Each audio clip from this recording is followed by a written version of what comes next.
So when Newton discovered the great gravity, he contemplated the apple after it knocked him on the head.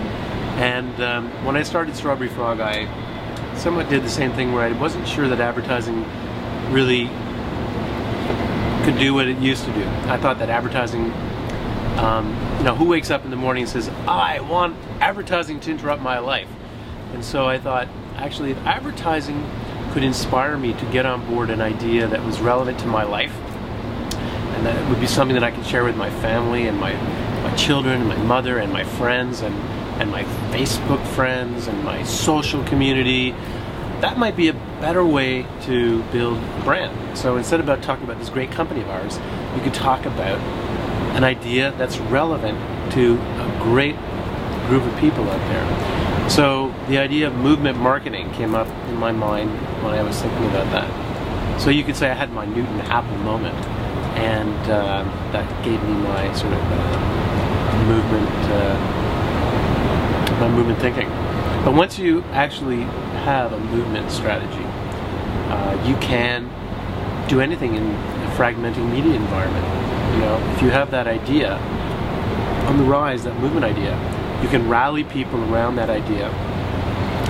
And once you have that, you can immediately imagine what your social media would be like, what your television advertising would be like, what your print advertising would be like, what all different types of communications would be like, PR, events, would all be based on that red thread.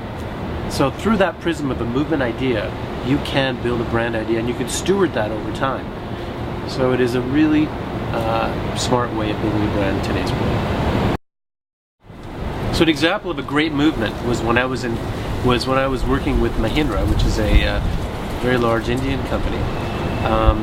The brief we had initially was, how do we unify a brand idea that can be applicable to everything from aerospace to automotive, making of automobiles, to retail and boat building and IT technology. How can you bring that together? Like, how do you take a company that's literally GM, GE, Walmart, and IBM and build an idea that's relevant to all those different types of customers?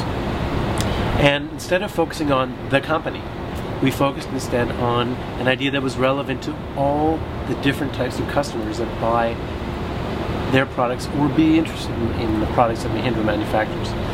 So we came up with the idea of Rise. And Rise was not just an advertising idea, it was a movement idea. It was about overcoming obstacles, using your ingenuity to drive positive change. That was something that people believed in. It was relevant to them, for their families, about their kids, about employees in the organization, about the customers who bought the different types of products. So it's a great example of how you can use movement thinking to rally a really disparate group of individuals, customers, employees around an idea that gets them focused and gets them to overcome huge obstacles and win.